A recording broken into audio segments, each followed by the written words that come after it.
Good morning student. जितने model school के online class में आपका एक बार फिर स्वागत है। आइए पिछले वीडियो से हम आगे पढ़ते हैं। जो मैं आपको लिंकिंग वर्ब पढ़ा रहा था, लिंकिंग वर्ब क्या था? यह आपका लिंकिंग वर्ब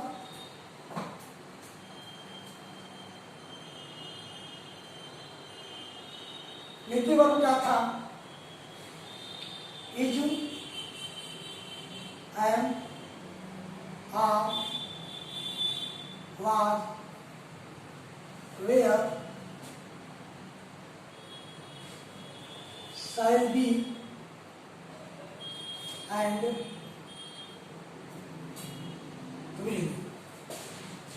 ये जितने लिंकिंग वर्ब हैं ये आपको मैंने बताया था, आपको अफर्मेटिव में एंड निगेटिव में।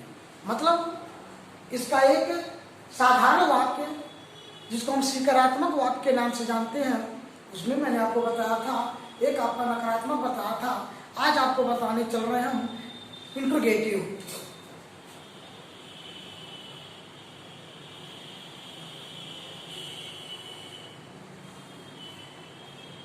Interrogative sentence. इंट्रोगेटिव सेंटेंस का मतलब होता है प्यारे बच्चों, प्रश्नवाचक वाक्य।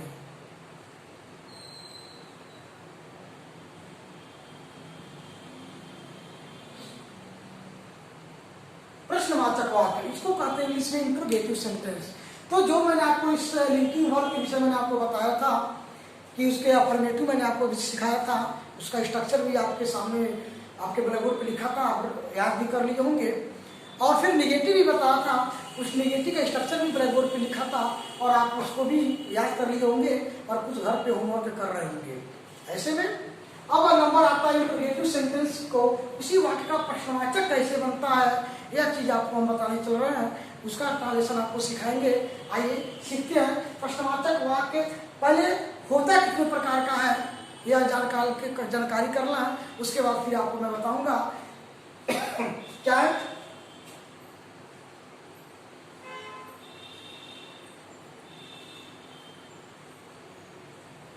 एक होता है फर्स्ट प्रश्नवाचक वाक्य, इंट्रोगेटिव सेंटेंस दो होते हैं, यस या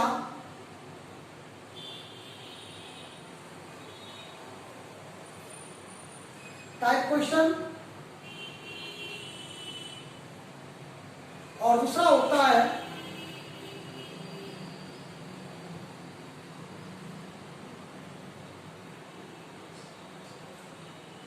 व्हाई टाइप क्वेश्चन। ये दो क्वेश्चन होता है। इन दोनों क्वेश्चन में हम एक होता है यस या नो टाइप क्वेश्चन और एक व्हाई टाइप क्वेश्चन होता है। अर्थात इसको हम जान सकते हैं, इसको हिंदी में कहेंगे हाँ या ना। मतलब इसका जो प्रश्न का उत्तर देना होता है वो सिर्फ एक वर्ड में देना होता है, या तो यस में या फिर नो में। और इसका जो होता है उसको एक सेंटेंस में देना होता है। इसमें QW सामायिक रहता है, जिसको हम QW अर्थात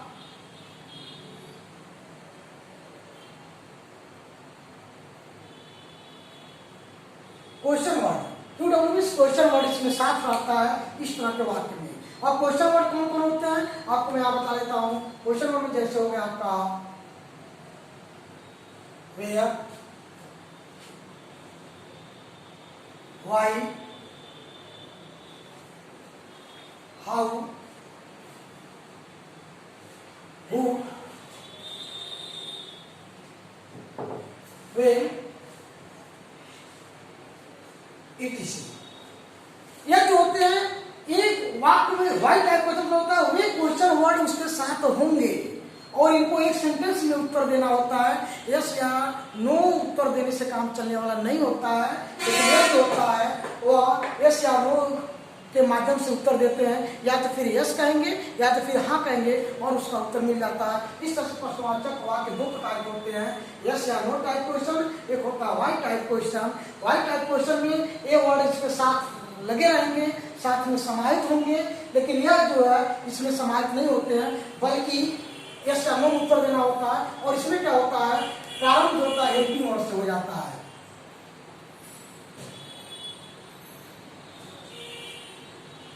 हेल्पिंग वर्ड या लिंकिंग वर्ड एक ही शब्द होते हैं। किसी भी इंट्रोगेटिव सेंटेंस का जो सहायक क्रिया होती है उसको हेल्पिंग वर्ड बोलते हैं, वो पहले होता है।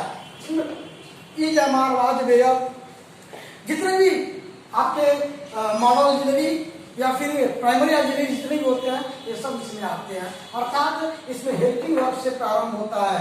हेल्पिंग वर्ब इससे स्टार्ट होता है, और जब हेल्पिंग वर्ब से स्टार्ट होता है तो उसको यस या नो टाइप क्वेश्चन कहते हैं, और इसको हम वाई टाइप क्वेश्चन कहते हैं। उसी से मैं आपको इसको मैं बता रहा हूँ। जैसे एग्जाम्पल इसके लिए लिखा है,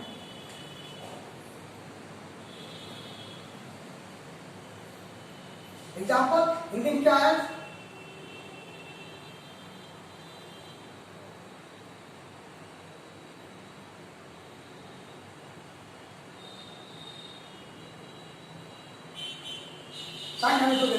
क्या राधा सुंदर है। अब यह जो क्वेश्चन है आपको यह मॉडल क्वेश्चन है। यस या नो टाइप क्वेश्चन जो होता है क्या से स्टार्ट होता है, और इसका क्या राधा सुंदर है। आपसे एक प्रश्न पूछा जा रहा है, आप बताइए क्या राधा सुंदर है, तो आपसे उत्तर क्या मिलेगा, या तो यस या तो फिर नो। अर्थात या तो आप यस कहेंगे या तो फिर क्या कहेंगे, नो कहेंगे। तो आपको इसी से उत्तर देना होता है।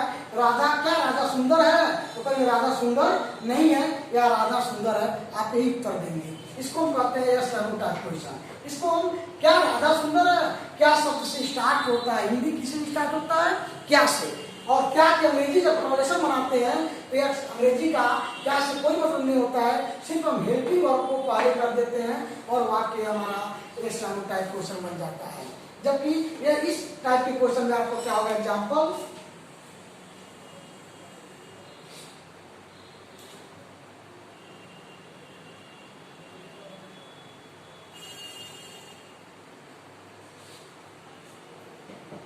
राधा कहाँ है, इस तरह के क्वेश्चन आपको बनेगा। यह आपका एग्जाम्पल यस या नो टाइप का। क्या राधा सुंदर है, तो वाक्य क्या से प्रारंभ हो गया। जब क्या से प्रारंभ हो जाएगा तो यस या नो टाइप क्वेश्चन के श्रेणी में आ जाएगा। और वही क्वेश्चन यदि कहाँ, जैसे वेयर, व्हाई, हाउ, इस तरह के जितने भी इंट्रोगेटिव वर्ड है, यदि वाक्य के आते हैं, वाक्य के बीच में आते हैं, और बीच में आने की वजह से वह व्हाई टाइप क्वेश्चन का इंट्रोगेटिव सेंटेंस बनते हैं। इस तरह से ये आपका एक मॉडल हो गया, ये आपका दूसरा मॉडल हो गया। अंडरस्टैंड? Any problem? नहीं कोई प्रॉब्लम। तो अब इसका हम इसी का ट्रांसलेशन भी तैयार करेंगे। अब तक मैं आपको क्या पढ़ा रहा था, आपको अफर्मेटिव पढ़ाया हूँ और निगेटिव पढ़ाया हूँ। अब आपको मैं उसी सेंटेंस का, इसी लिंकिंग वर्ब का मैं आपको क्या पढ़ाने चल रहा हूँ, इंट्रोगेटिव। इंट्रोगेटिव दो प्रकार के होते हैं, मैं आपको बता दिया, यस या नो टाइप क्वेश्चन। ऐसे एग्जाम्पल हो गए हिंदी में, जैसे क्या राधा सुंदर है, क्या कुत्ता काला है, क्या गाय दूध देती है, क्या घर सुंदर है, या क्या घर बड़ा है। इस तरह से सेंटेंस आपको मिलेंगे हिंदी में। वाक्य कहाँ शुरू होगा, बार बार वाक्य क्या से प्रारंभ होगा, कहाँ से प्रारंभ होगा, क्या से प्रारंभ होगा। इसको यस या नो टाइप क्वेश्चन कहते हैं। अब तो समझ गए होंगे। इसको हम कहते हैं ये why type question. Why type का क्वेश्चन का अंतर्गत आता है कि इंट्रोगेटिव वाक्य जो होते हैं वाक्य के बीच में होते हैं, और उसमें भी प्रश्न पूछा जाता है। हम आपसे कहें कि राधा कहाँ है, तो आपको उत्तर देना पड़ेगा यस या नो से काम चलने वाला नहीं है। क्यों नहीं है? अब आपसे मैं कहूं कि राधा कहाँ है, तो आप ये नहीं कर सकते हाँ, क्योंकि उसका उत्तर जो होगा गलत होगा। राधा कहाँ है, आप कहिए नहीं, तो इसका भी अर्थ स्पष्ट नहीं हो रहा है, अर्थ गलत हो रहा है, इसलिए यह सेंटेंस नहीं होगा। इस तरह के वाक्य यहाँ आएंगे, क्या राधा सुंदर है, तो आप कह सकते हैं हाँ। क्या राधा सुंदर है, नहीं। यह आपका क्वेश्चन का यस या नो टाइप क्वेश्चन, और यह आपको नहीं कहा जा सकता है, इसमें एक वाक्य में उत्तर देना होता है। अब मैं आपसे पूछूं कि राधा कहाँ है, तो आपको उत्तर देना पड़ेगा कि राधा कमरे में है। अंडरस्टैंड? एक वाक्य में उत्तर देना पड़ेगा। राधा क्या कर रही है, तो राधा खाना खा रही है। राधा स्वेटर बुन रही है। राधा सिनेमा देख रही है, या फिर सीरियल देख रही है, आप उसको कहना पड़ेगा। तो इसमें वाक्य में उत्तर देना होता है और उसमें सिर्फ यस या नो कहना होता है। इस तरह से 2 सेंटेंस होते हैं आपको इंट्रोगेटिव के। अब आपको इसका स्ट्रक्चर बता दें इसके हिसाब से कि आप कैसे इसका आंसर देंगे, किस प्रकार से आंसर लिखेंगे। तो पहले क्वेश्चन का इसका है आपका, क्या राधा सुंदर है? क्या राधा सुंदर है? तो क्या के अंग्रेजी व्हाट नहीं लगाते हैं, क्योंकि क्या से जब प्रारंभ होता है तो हेल्पिंग वर्ब को पहले कर देते हैं। अब यह देखना बेटा कि क्या राधा सुंदर है। इसमें सबसे नंबर 1 देखनी है कि इसमें सब्जेक्ट क्या है। सब्जेक्ट मीन्स कर्ता। आपको दिक्कत हो रही होगी कैसे हम करें? तो सबसे पहले इसमें हम कर्ता खोजेंगे, सब्जेक्ट खोजेंगे। सब्जेक्ट क्या है? राधा। क्या है? राधा। और राधा आ गई। इसमें हेल्पिंग वर्ब क्या है? राधा एक वचन है कि बहुवचन है, सिंगुलर सब्जेक्ट है प्लूरल? तो मैंने आपको पिछले वीडियो में बताया था कि किसी भी लड़का किसी भी लड़की का नाम यदि है तो वह आपका सिंगुलर सब्जेक्ट होता है। कौन सा सब्जेक्ट होता है? सिंगुलर। तो राधा यहाँ क्या हो गई? सिंगुलर। और है क्योंकि कौन सा टेंस है? बताइए बताइए बताइए, कौन सा टेंस है? प्रेजेंट टेंस है। कौन सा टेंस है?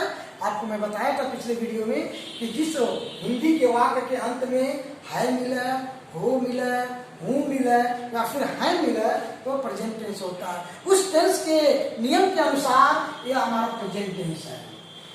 क्लियर? और प्रेजेंट टेंस के साथ अब क्या है? इंट्रोगेटिव सेंटेंस, क्योंकि इसमें प्रश्नवाचक चिन्ह लगा हुआ है। यही सबसे बड़ा संकेत है बेटा कि वाक्य के अंत में क्या लगा रहता है? प्रश्नवाचक चिन्ह लगा रहता है। यदि प्रश्नवाचक चिन्ह है तो समझो क्या है? इंट्रोगेटिव सेंटेंस है। यहाँ भी इंट्रोगेटिव का चिन्ह है, यहाँ भी इंट्रोगेटिव का चिन्ह है, अर्थात के वाक्य जो है इंट्रोगेटिव सेंटेंस है। और इंट्रोगेटिव सेंटेंस है, इसमें भी कह देंगे क्या से प्रारंभ है और इसमें कहाँ से प्रारंभ है। ये भी चीज हमको देखने को मिल गई, ये भी हमको संकेत मिल गया, ये भी हमको पहचान मिल गया। तो हम सबसे पहले क्या पहचान लिए? ये टेंस क्या है? प्रेजेंट टेंस है। यह टेंस क्या है? प्रेजेंट टेंस है। यह टेंस कौन सा सेंटेंस है? कौन सा वाक्य है? इंट्रोगेटिव सेंटेंस है। यह कौन सा वाक्य है? ये भी इंट्रोगेटिव सेंटेंस है। अब इसका हम ट्रांसलेट करेंगे, तो इसको हम ट्रांसलेट कैसे करेंगे और इसको हम ट्रांसलेट कैसे करेंगे ये भी आपको हम बताने चल रहे हैं। तो क्या राधा सुंदर है? तो सबसे पहले हम सब्जेक्ट खोजेंगे, हमको मिल गया राधा सब्जेक्ट है जो फीमेल है, और क्या क्या है साथ में? सिंगुलर सब्जेक्ट है। और है तो सिंगुलर के साथ क्या लगाते हैं? प्रेजेंट टेंस में है इंग्लिश क्या लगाते हैं? इज लिखते हैं। पिछले वीडियो मैंने आपको बताया था, उस हिसाब से अब यहाँ आपका क्लियर हो गया। तो क्या होगा? अब इसको रूल है, इसका नियम है, इस नियम को भी आप देख लें। इस नियम के अकॉर्डिंग आपको यहाँ लिखना है। नियम क्या है? आप नोट करें। नियम क्या है? सबसे पहले आप स्ट्रक्चर नोट करेंगे। स्ट्रक्चर क्या है? इसको ए श्रेणी में रखते हैं। स्ट्रक्चर साथ इसको हम कर देंगे ए और इसको कर देते हैं बी। क्लियर हो गया? किस क्वेश्चन वर्ड को ए सेक्शन देते हैं और इसको क्या कहते हैं? बी। और ए में इस तरह के मॉडल है और बी में इस तरह के मॉडल है। अब एग्जाम्पल स्ट्रक्चर ए का क्या है आपको हम समझा दें। सबसे पहले हम यहाँ लिख देते हैं हेल्पिंग वर्ब।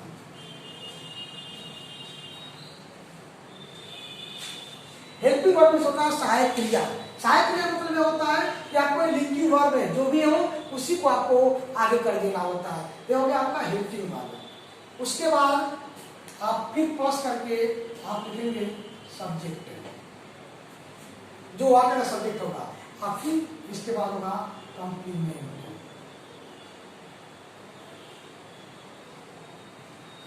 साइंटिफिकेशन। ये आपका स्ट्रक्चर है, ये आपका ट्रांसलेशन का नियम आप पढ़िए, आपको क्लियर हो गया। इसमें क्या करना है? इसको कहेंगे B.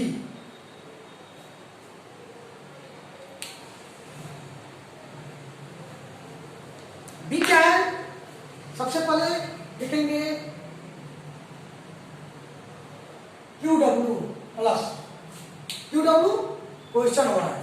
QW means question word है। QW पहले कहाँ के अंग्रेजी लिखेंगे plus helping word,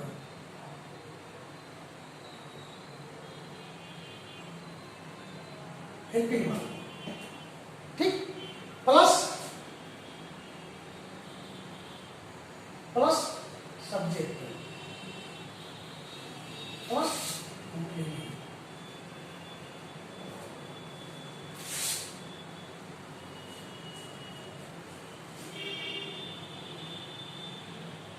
sign of interrogation, sign of interrogation.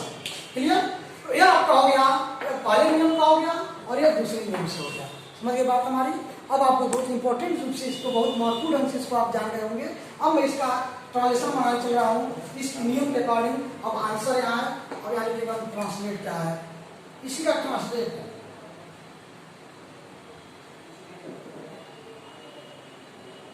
Translate मैं करने जा रहा हूँ इस नियम के अकॉर्डिंग। यार बच्चों समझ में आ रहा है? यह आपका हिंदी में एक एग्जाम्पल है, यह इसका नियम है। क्या क्या इस नियम के अकॉर्डिंग हम काम करेंगे और अब यहाँ बनाने चल रहा है जो चीज मैं आपको पढ़ा। अंडरस्टैंड? समझ गया? क्या समझे कि यह हिंदी है आपका एक्सरसाइज है, यह नियम है और इस नियम के अकॉर्डिंग मैं अंग्रेजी में अब ट्रांसलेट करने जा रहा हूँ इस नियम से, इसी अकॉर्डिंग। अब आप देखिए क्या करेंगे। सबसे पहले वाक्य क्या से प्रारंभ है, तो क्या की अंग्रेजी व्हाट होती है, लेकिन इसका प्रयोग हम नहीं करते हैं क्योंकि सहायक क्रिया से वाक्य जो होता है इसमें क्या से जब प्रारंभ होता है तो सहायक क्रिया को पहले लाते हैं हेल्पिंग वर्ब। अर्थात क्या का मतलब कुछ नहीं, क्या सिर्फ हिंदी की एक बनावट है। यहाँ क्या की न ही मीनिंग लिखेंगे और न ही क्या की कोई स्पेलिंग लिखेंगे, क्या का कोई मतलब नहीं है। यहाँ सिर्फ अंग्रेजी में क्या ट्रांसलेट करेंगे वो आपको बता दें। सबसे पहले क्या करेंगे, हेल्पिंग वर्ब खोजेंगे। हेल्पिंग वर्ब क्या है, इसमें है एक वचन की बहुवचन है, वो कर्ता के अनुसार डिपेंड करता, कर्ता पे डिपेंड करता। कर्ता पे आश्रित है कि है एक वचन की बहुवचन। तो राधा कितनी है, एक लड़की है, एक लड़की है तो सिंगुलर सब्जेक्ट हो गया। सिंगुलर सब्जेक्ट के साथ क्या लगाते हैं, प्रेजेंट टेंस में इज लगाते हैं। ओ इस नियम के अकॉर्डिंग यहाँ इज पहले आ गया। समझ गए? आगे बात समझिए, ये इज पहले आ गया। क्यों इज आ गया? अब इज कहां से आ गया? इज इसलिए आया कि राधा जो एक सिंगुलर सब्जेक्ट है और सिंगुलर सब्जेक्ट के साथ इज का ही प्रयोग होता है, आर का प्रयोग नहीं होता है। क्लियर? तो इज लग गया, इज के साथ अब क्या है, राधा। यह सब्जेक्ट पढ़ेंगे, सब्जेक्ट क्या है, राधा, लिखेंगे राधा। यार बच्चों, किसी का नाम हमेशा प्रॉपर नाउन होता है और प्रॉपर नाउन की वजह से उसकी स्पेलिंग जहां भी लिखेंगे हम कैपिटल लेटर लिखेंगे। किसी का नाम आ जाएगा तो उसकी जो पहला अक्षर होगा वह कैपिटल लेटर होगा, चाहे वाक्य के प्रारंभ में हो, चाहे वाक्य के बीच में हो, चाहे वाक्य के अंत में हो। और जब भी हम स्टार्ट करते हैं, यह पंक्चुएशन का नियम है यार बच्चों। ट्रांसलेशन जब भी हम शुरू करते हैं तो कैपिटल लेटर से शुरू करते हैं। कहां से शुरू करते हैं, कैपिटल लेटर से। तो अब यहाँ स्टार्ट हमने कर दिया इज राधा। अब क्या लिखेंगे, सुंदर का अंग्रेजी लिखेंगे, लिखेंगे ब्यूटीफुल।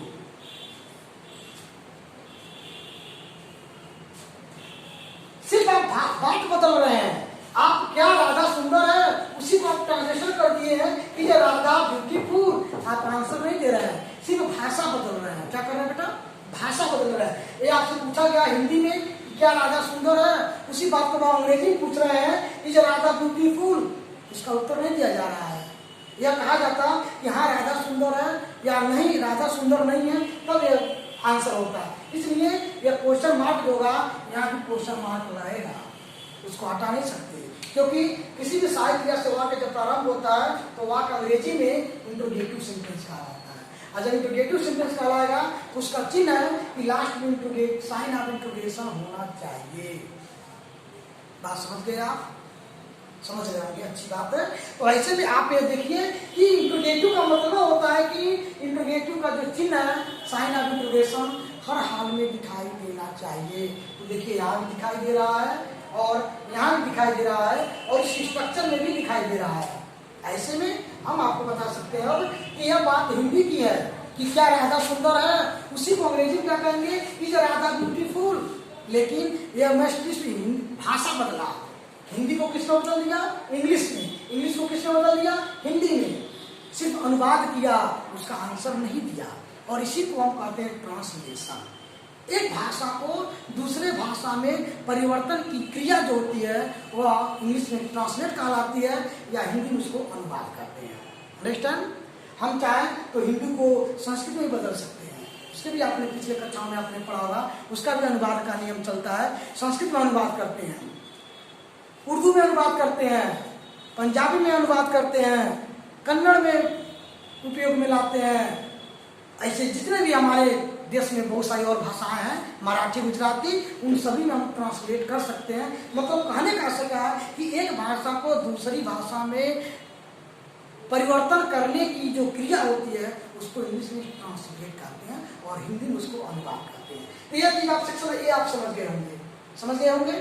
ये क्या है? ये स्टेरियोटाइप क्वेश्चन, इसका हिंदी ऐसे दिखता है और ऐसे दिखता है, उसका स्ट्रक्चर ऐसे बनता है और ऐसे जब आप जान जाते हैं, इसको आप लर्न कर लेंगे, सीख लेंगे, इसी हिसाब से हमको काम करना होता है। तो इस अकॉर्डिंग मैंने देखो ट्रांसलेट कर लिया इंग्लिश में, इज राधा ब्यूटीफुल, ये आपका ट्रांसलेशन हो गया।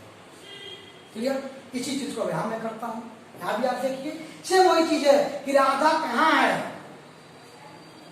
अब इसका अंग्रेजी आपको बनाना है इसके नियम के अनुसार। QW मतलब होता है क्वेश्चन वर्ड, और क्वेश्चन वर्ड का मतलब होता है यह जो कहाँ शब्द है यही QW है। तो उसकी अंग्रेजी पहले लिखेंगे बी के अंतर्गत। ए के अंतर्गत क्या लिखेंगे? ए के अंतर्गत क्या लिखेंगे? आपको हेल्पिंग वर्ब, देखिए ए के अंतर्गत क्या लिखेंगे? हेल्पिंग वर्ब पहले है, और यहाँ बी के अंतर्गत क्या होगा? QW पहले है। और QW का मतलब होता है क्वेश्चन वर्ड। क्वेश्चन वर्ड का हिंदी होता है प्रश्नवाचक वाक्य, और प्रश्नवाचक वाक्य में से एक वर्ड होता है, शब्द होता है, इसको हम कहाँ कब कैसे करते हैं। तो कहाँ जो शब्द है वो आपका इंट्रोगेटिव वर्ड है, इसलिए इसके अंग्रेजी हम पहले लिखेंगे। इसका हम ट्रांसलेट करते हैं राधा कहाँ है, तो सबसे पहले हमको क्या लिखना पड़ेगा? सबसे पहले हमको लिखना पड़ेगा कहाँ की अंग्रेजी। तो कहाँ किस मीन्स होता है? वेयर। तो लिखेंगे हम where. Understand? Any problem? Where मैंने लिख दिया। वेयर लिखने के बाद क्या लिखेंगे हम? Helping verb. फिर वही बात आ गई, राधा क्या है? Singular subject. सिंगुलर सब्जेक्ट का प्रेजेंट क्या प्रयोग करते हैं? इज। लिखेंगे वेयर इज। फिर क्या है? फिर क्या नंबर आता है? सब्जेक्ट का। तो सब्जेक्ट क्या है इसमें? राधा।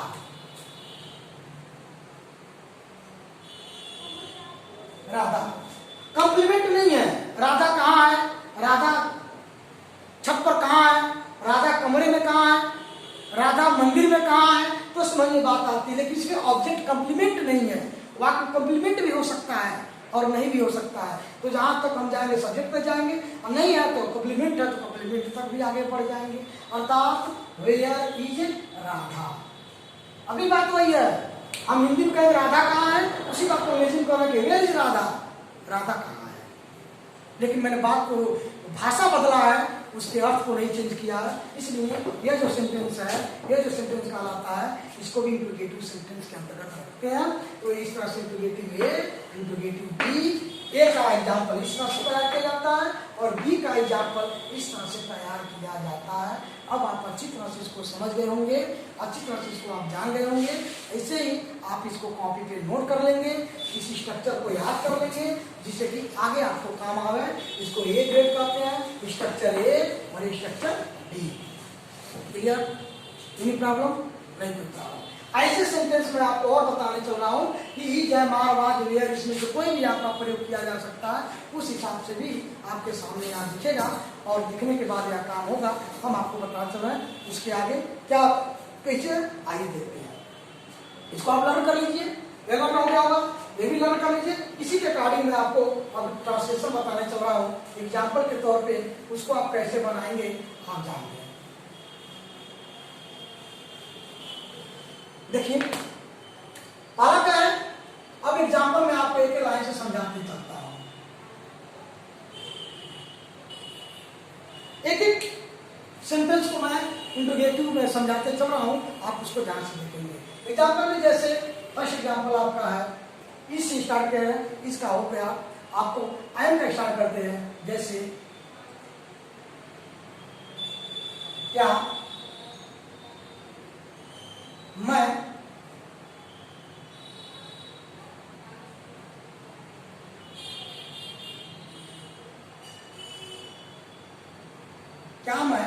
खिलाड़ी हूं?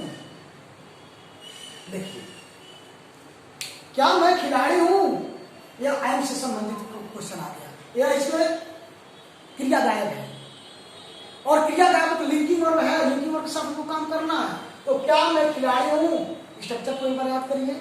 यदि क्या से प्रारंभ होता है तो सबसे पहले क्या करेंगे, उस वाक्य का हेल्पिंग वर्ब पहले कर देंगे। और क्या के अंग्रेजी कुछ नहीं लिखते हैं। ऐसे में क्या मैं खिलाड़ी हूं, तो हूं का प्रयोग प्रेजेंट टेंस में होता है। हूं की अंग्रेजी क्या होती है, आई एम होता है। और आई एम किसके साथ प्रयोग किया जाता है, आई के साथ। बहुत अच्छी बात। तो अब क्या हो गया, अब यहाँ आ गया ट्रांजिशन हो गया एम। क्लियर हो गया। साइक्लिक नियम पहले लगा दिए। एम आई को हमेशा कैपिटल लेटर लिखा जाता है बेटा, चाहे वो इस बीच में हो, प्रारंभ में हो या अंत में हो। एम आई ए प्लेयर, क्या मैं एक खिलाड़ी हूं? सबसे पहले मैंने आपको हेल्पिंग वर्ब, फिर सब्जेक्ट, फिर आपका कंप्लीमेंट लगा दिया, ये वाक्य आपका ट्रांसलेट हो गया। दूसरा,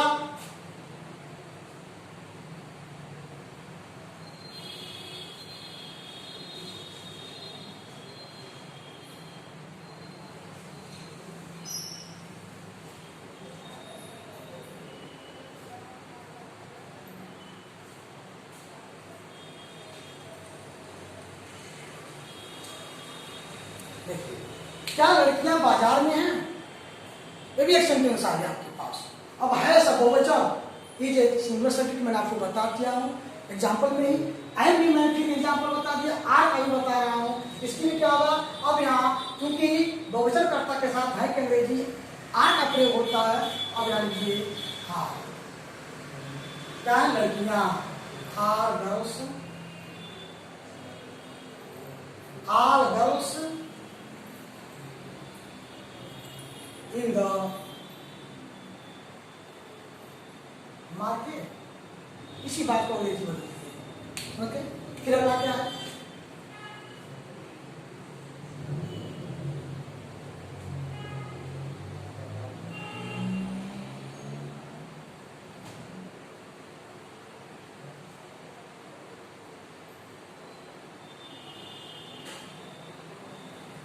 इसका भी इंडिकेटिव। अब यहाँ इंडिकेटिव बदल गया, अब तक इज था, प्रेजेंट टेंस चल रहा था, अब क्या हो गया, पास्ट टेंस हो गया। तो पास्ट टेंस में थर्ड टेंस क्या लगती है, क्योंकि वह एक सिंगुलर सब्जेक्ट है, तो लग जाएगा वाज, वाज ही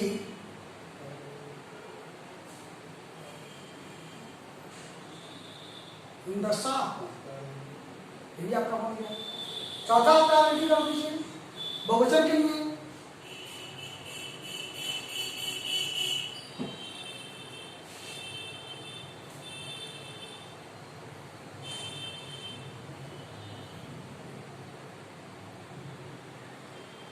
क्या तुम पार्क में थे? इसका अंग्रेजी क्या बनेगी, अब थे कि तुम के साथ, तुम प्लूरल सब्जेक्ट है, क्या है प्लूरल सब्जेक्ट है, तुम के साथ वेयर लगता है, तो वेयर की अंग्रेजी पहले आ जाएगी, वेयर यू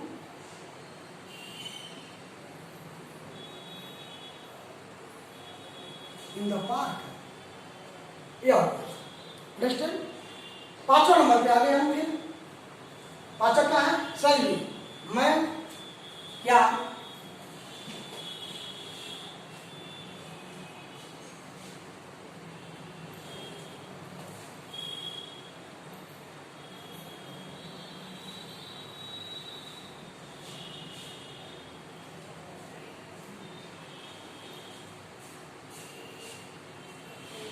क्या मैं क्लास में होऊंगा,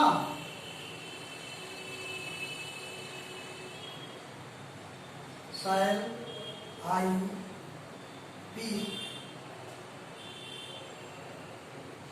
in the class?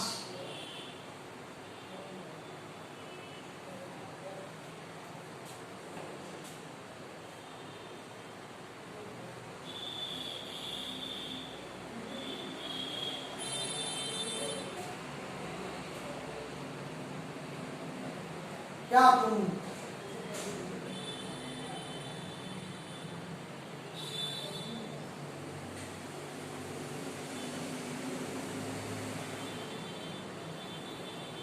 तुम कमरे में होंगे?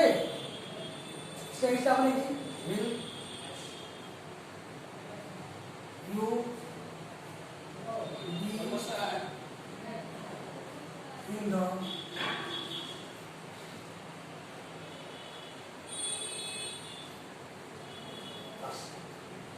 ट्रांसलेशन हो गया।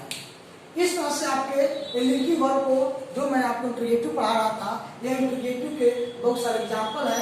इस एग्जाम्पल को आप अपने कॉपी पे नोट कर लेंगे और नोट करने के बाद इसी तरह से और सारे सेंटेंस को आप बनाएंगे, घर पे बहुत सारे प्रैक्टिस करेंगे इसको। इसी तरह से मैंने आपको बता दिया इंट्रोगेटिव में कैसे होते हैं। आपको लिंकिंग वर्ब इंट्रोगेटिव, जिसको मैंने आपको is, am, are, was and where के बारे में पढ़ाया था, ये सारी जानकारी आपको हो गई। पहला आपका हो गया प्रेजेंट टेंस का पास्ट अफर्मेटिव सेंटेंस, दूसरा आपका है नेगेटिव सेंटेंस और तीसरा आपका आ गया, मैं आपको यहाँ लिखवा दे रहा हूँ, इंट्रोगेटिव सेंटेंस। इंट्रोगेटिव सेंटेंस में मैंने आपको क्या किया, यहाँ मैंने इसको एक्सरसाइज बता दिया है, यहाँ मैंने आपको एम बता दिया, फिर मैंने आर का बता दिया, फिर वाज का बता दिया, फिर वेयर का बता दिया, फिर शैल का बता दिया और फिर विल का बता दिया। इस तरह से मैंने सारे लिंकिंग वर्ब के मैंने एक एक सेंटेंस आपके सामने आप ब्लैक बोर्ड पे लिख भी दिया है, आपको अच्छी तरह से समझा भी दिया है। आशा करता हूं कि आप इस नियम के अकॉर्डिंग इस एग्जाम्पल को समझते हुए बहुत सारे ट्रांसलेशन को आप बना सकते हैं घर पे, यदि आप प्रैक्टिस करें, बार बार इस चीज़ को लिखें, बार बार पढ़ें, तो ये चीज़ आपको बहुत जल्दी जानकारी हो जाएगी और आगे चल करके आपके इंग्लिश रीडर में इसका बहुत बड़ा फायदा आपको होगा, बहुत बड़ा लाभ होगा, जिससे आप किसी भी अंग्रेजी का आप हिंदी बना सकते हैं इसके माध्यम से। अंडरस्टैंड? Any problem? नहीं कोई प्रॉब्लम है तो अच्छी बात है। इसके यस रेडी जो रहा एग्जाम्पल जितने भी था वो ए ग्रेड के था। इंट्रोगेटिव को क्या कहते हैं, इसको ए कहते हैं। इंट्रोगेटिव का इसको सभी को हम ए कहेंगे। कौन सा एग्जाम्पल? ये सभी ए ग्रुप के एग्जाम्पल है, अर्थात यस या नो टाइप क्वेश्चन। अब आपको बताने चल रहे हैं डी टाइप क्वेश्चन। कौन सा type question? D type question. आगे देखते हैं, इसको मिटा देते हैं। अब आपको बताते हैं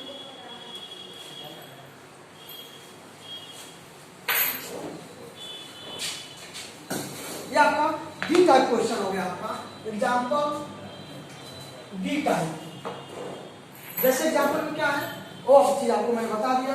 आई एम पेड, मैं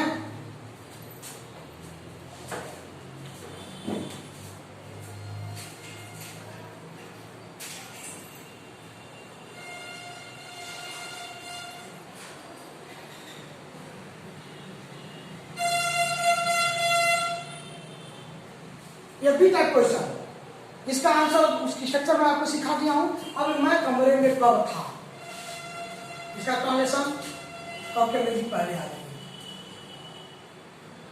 व्हेन मीन्स कब, when was I in the room. Clear? Any problem? कोई समस्या? कोई समस्या नहीं है ना? बहुत अच्छा। अब इसके अनुसार और भी आ सकता है, जैसे शैल भी यूनिटी का उपयोग हो सकता है। अब क्या करें, जैसे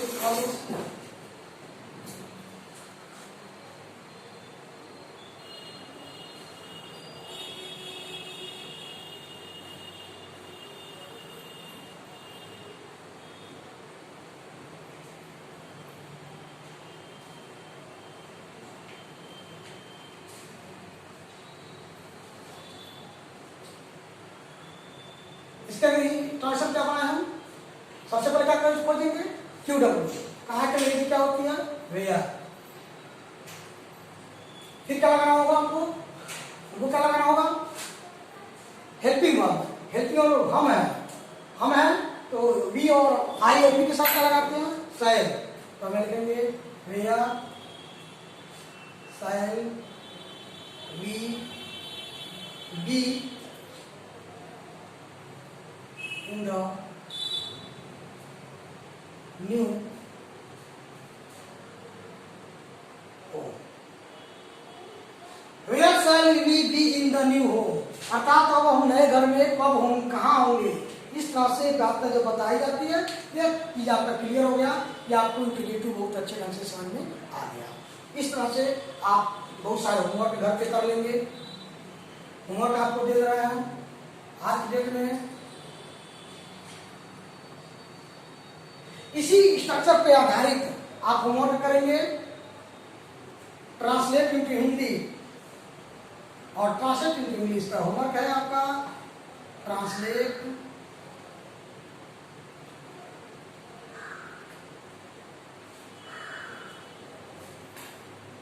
ट्रांसलेट इनटू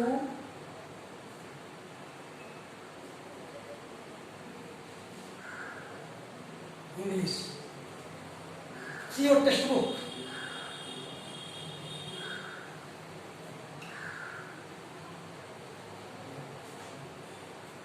अपने टेक्स्ट बुक को देखेंगे और ट्राई करने की कोशिश करेंगे। इस तरह से एग्जाम्पल आपके पास बहुत सारे छोटे छोटे किताबों में या आपकी किताब में होंगे, इनमें से आप देख लेंगे और देख करके आप अपने बनाएंगे, स्ट्रक्चर को तैयार करेंगे और इसको लर्न कर लेंगे, सीख लेंगे, याद कर लेंगे, जिससे कि आपको आगे भी काम आए। इस तरह से मैंने आपको अफर्मेटिव बता दिया, नेगेटिव बता दिया और इंटरगेटिव भी समाप्त हुआ। इंटरगेटिव दो प्रकार के होते हैं, एक ए टाइप के और एक बी टाइप के। इस तरह से आपको मैंने चीज हल कर दिया, आपको बता दिया। ऐसे में आप इसको ध्यान से सीखेंगे, ध्यान से पढ़ेंगे और कॉपी पे इसको लिख लेंगे और लिख करके इसको तैयार रखे रहेंगे। और एक्सरसाइज के तौर पे आप किसी किताब को देख करके ऐसे सेंटेंस को आप घर पे बनाते रहेंगे, ताकि आपकी पढ़ाई लगातार चलती रहे, आपको कोई असुविधा न हो, कोई दिक्कत न हो। तब तक लेके मुझे उम्मीद है घर पे काम करेंगे। आशा करते हैं कि आप घर पे बैठ के ही ये सारा कंप्लीट कर लेंगे। तब तक के लिए आप सुरक्षित रहिए, सही रहिए और काम करते रहिए। धन्यवाद।